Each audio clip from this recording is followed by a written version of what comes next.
Well, YouTube, what do y'all think? I think we got her back together. I'm topping up the fluids. You can see the antifreeze coolant reservoir is burping. I'm filling that up, letting it drain down, and figured I'd shoot a real quick video, show you all the progress and the status of where we're at. So, 2013 Volkswagen CC, rebuilt the 3.6 liter CNNA 280 horsepower VR6. Changed all the seals on, with the exception of the output seals on the transmission. I've still got two to do, and they are the axle seals. I did not do them while they were on the ground, or while the transmission one is out. And they are Volkswagen parts, original. And they're right here, OEM stock, so we'll be putting those on, one side driver's passenger. And I've still got to drain and change the transmission fluid and the filter. Obviously gonna do that after we change the seals and after we ensure the engine that we've just reassembled, put back together, is timed correctly and is gonna run for us. Now, I did not replace a few things that I'm leaving for a later on maintenance item. One of them is the condenser on the front. You can see it's dented right there, but it was holding the charge of the AC. The other thing is I didn't change out the coil packs. So we're reusing the 6 original coil packs that I've cleaned up, and we do have new plugs in there. And what I figured was I'd wait until we find out if this engine is going to run for us and it doesn't explode on the first try. But I'm going to go back and I'm going to buy the housings with the clips.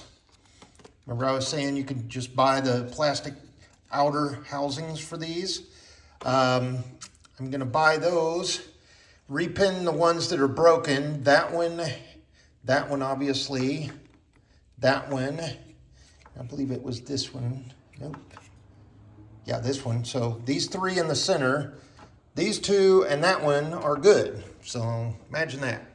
So I figured with the coil packs costing over $100, and with these things probably costing about 50 bucks, I'll just do that one foul swoop. Got break-in oil in it. It's just that cheapo Mobil one that I found on sale, $25 for 5 gallons plus a quart. And I've actually got a spare quart over there because it takes a little over 6 quarts with the filter change.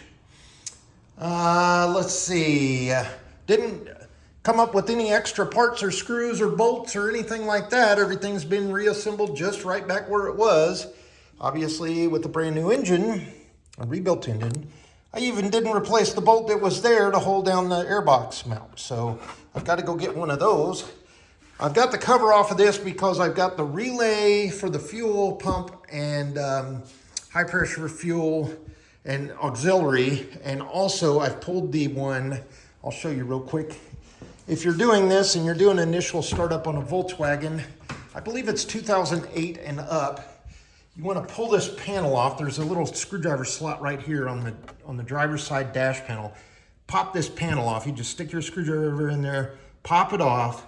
It's fuse number 27. It's either going to be a 15 amp or a 20 amp. In my case, it's a 15 amp. Pull that out. That's your fuel pump relay fuse. And that prevents your fuel pump in your fuel tank from feeding fuel to your fuel rail and ultimately your injectors. And I didn't connect these just in case. So we got our coil packs disconnected and our fuel pump fuse pulled. And it is right here, just to show you all. There it is, number 27, 15 amp fuse.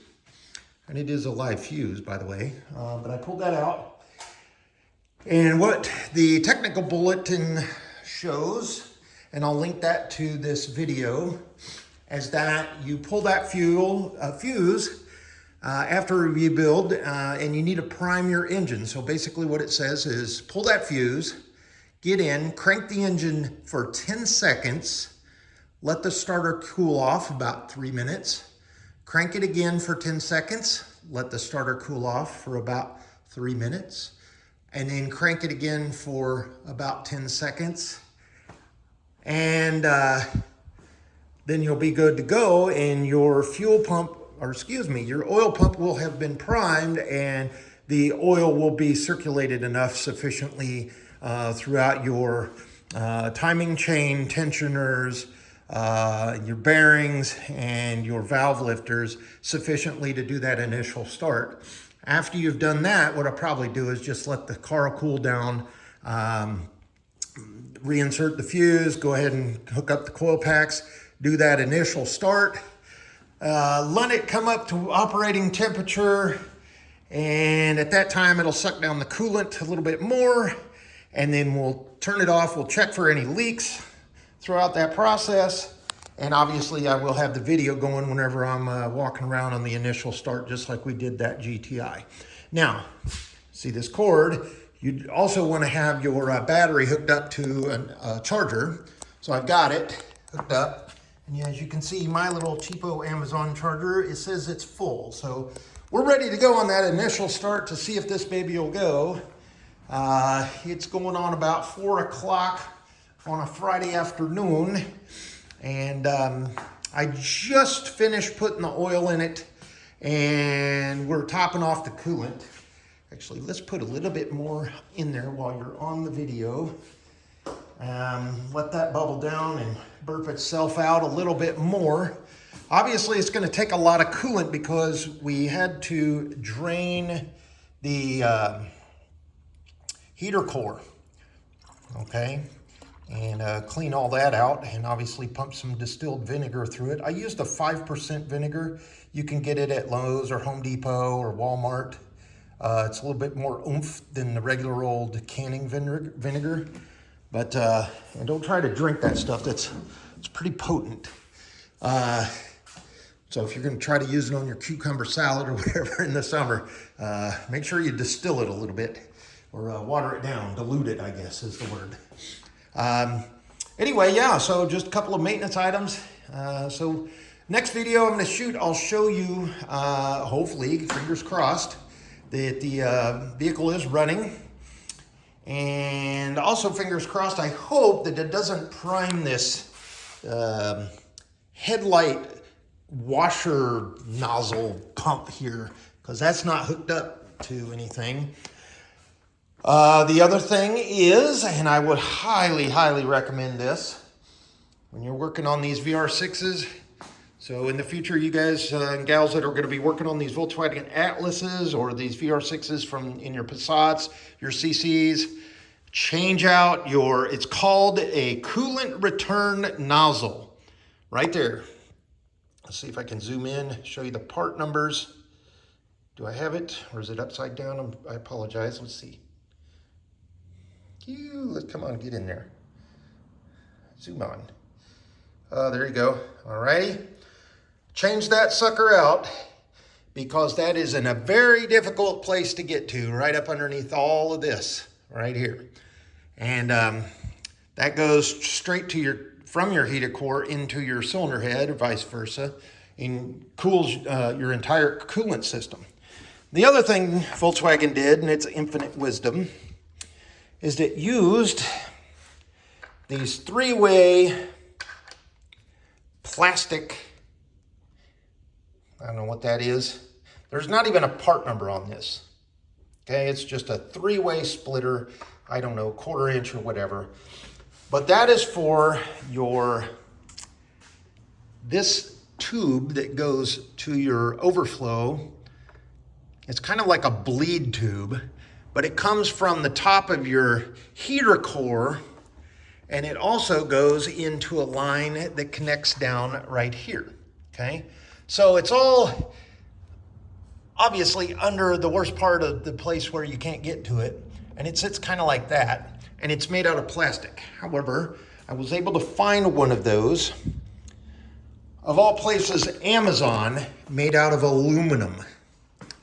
So no more are we gonna have an issue with being clogged up. Look at that crud in there.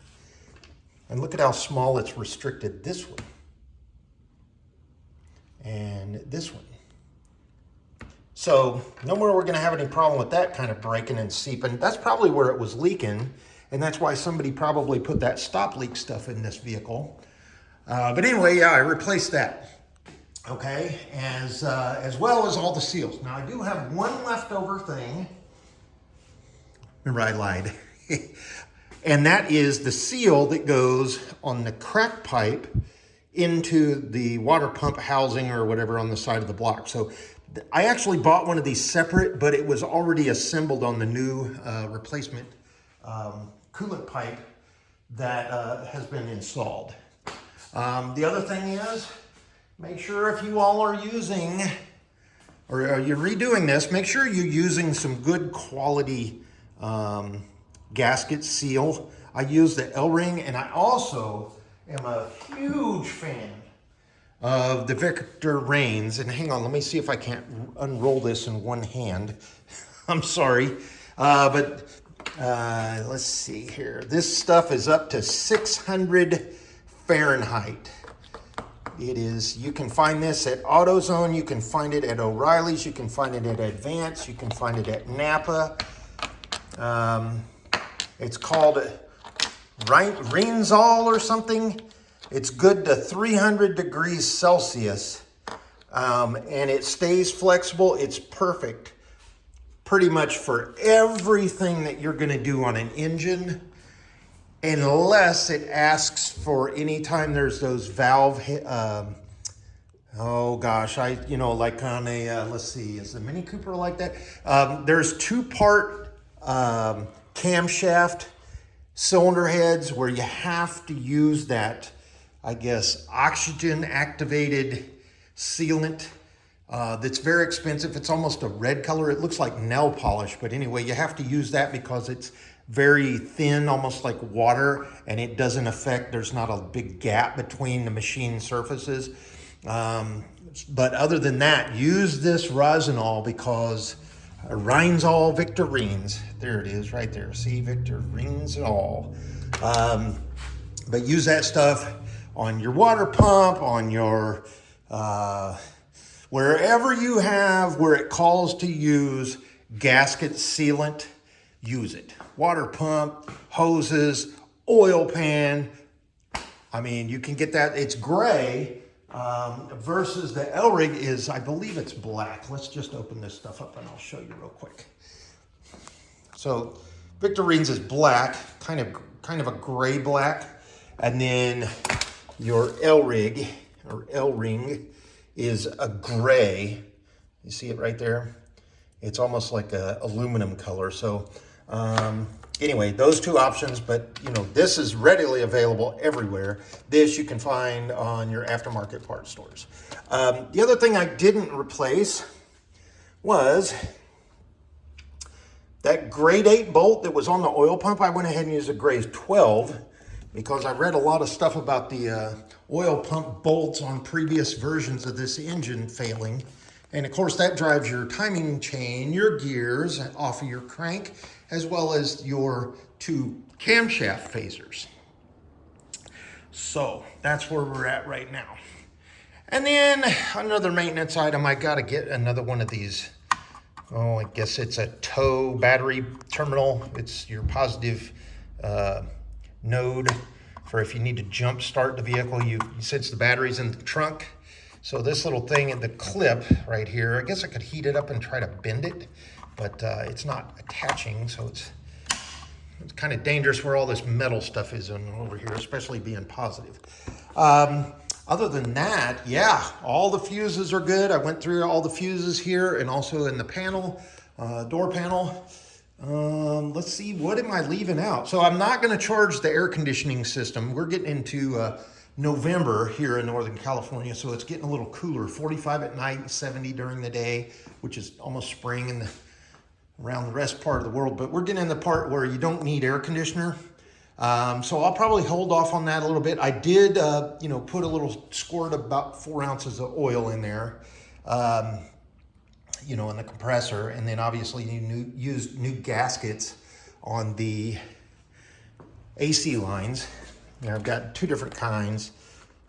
These I just had laying around. I used these, but I also have this HB&R O-ring assortment it's in millimeters that I can use as well. But I used the actual auto AC O-rings, whichever ones they were in there. Now the ones I took off weren't green, they were purple, which is kind of funny, but I guess that's Volkswagen code for AC line seals.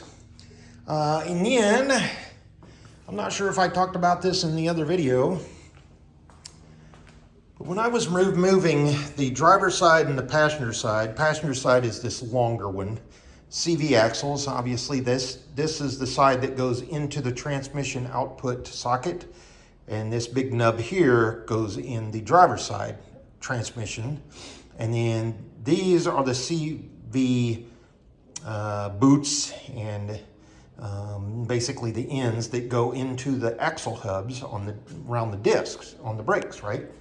Well, my infinite wisdom, when I was taking these out, I don't know where I put the bolts that actually bolt on the end of those, but 2 of the boots are torn, that boot and that boot. So I'm gonna have to buy a replacement CV joint boot. Obviously that is a messy, messy job because they're full of grease. And then they slide right into that hub, as you can see the gears. And then there's a big old huge like grade 12 bolt that gets torqued down to like, I think it's 220 foot-pounds. I don't remember. Anyway, I can't find the bolts. So I've been looking all over the place and I can't find them. So like I said, I've got a couple of more things I still needed to get. 2 bolts there, 1 bolt right there, the coil packs, the coil pack connector housing clips, and other than that, if we want to, we can do the condenser if I find one of those without the big dent, but it does hold compression, and that's behind the housing and everything. Why put more money into it, right? And then after that, then we can start getting into body work. And y'all have seen before, that one will pop right out. This will clean up nicely. It's just some scratches. But on the passenger side, probably gonna have to drop that bumper cover. Let's see if we can't get down in here behind it and pop it out, because it's just, there's a crease. It looks like it got hit right here. So if I get down there and pop it out right about where these 2 marks are, it should seal up everything, and then we can just tap that out. Hopefully there's a little bit of a rub there, but that'll come out. Not too bad. That'll pop. I can actually get that with my hand. Anyway, we'll talk about that when we get to the bodywork side, and then obviously we're going to go over it with some polishing compound, clean up everything over here. Somebody asked me, why don't I do a lot more hands-on stuff? Well, here's the reason. You all don't need to see somebody for 15, 20 minutes to 2 hours flipping around on a engine hoist, on pallet jack, on a transmission jack, on a floor jack, and wiggling around in here and then getting tired and then coming back and then putting it in there. So when I do hands-on stuff, I'll do minor things that you know, you don't already know how to do, or maybe somebody hasn't shot a video on it before. But I'll tell you, this has been a very fun project. I think it's going to work. I really think it's going to work. We're going to go ahead and let this coolant bleed down. We've got a full tank of gas in it. We filled it up obviously before we rebuilt the engine, and that was less than, well, it was about a month and a half ago or so. And then we've still got to do our brake and light inspection. I've still got to flush the brake fluid, and we'll be ready to go do our smog. And then that's what the main concern is, passing smog and brake and light inspection, and then we'll go from there. I did replace the harness for the taillight, Remember, that was all funked up. It's where the design of this, okay, so you've got your LED brake lights, you've got your camera, and you've got your parking, your lift gate switch here, and your reverse lights, okay? The wiring for all of that goes down a little channel inside of this tube. I'm sorry about the lighting. But then it comes out and it connects all these little connectors over here on the side, okay? On that side, I replaced the whole thing that goes down that tube and connects up in front of the battery. So that one's all brand new. Hopefully I don't have to replace this one because I'm gonna have to just take this panel off. Hence the reason I didn't put this back yet, because A, we've got to fix that dent, and B, I wanna make sure that that switch and all the brake lights work, because this is the one that was out and it would have failed brake and light inspection because it wasn't reverse light, actually is what it was.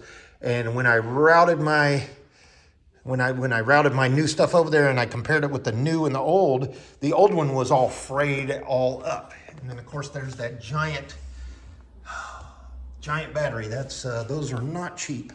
Those size of batteries. But obviously with all the electronics and the comfort features in this engine and in this car, it needs a big old monster battery. And so yeah, we're looking forward to this one. All right, folks, now I'll end this video right now. We'll pick up whenever we'll turn the key, and we'll show you, hopefully, fingers crossed, her running, and we'll see what kind of codes we throw, hopefully none. And we'll go from there. Thanks everybody for watching. We'll talk to you soon. Bye.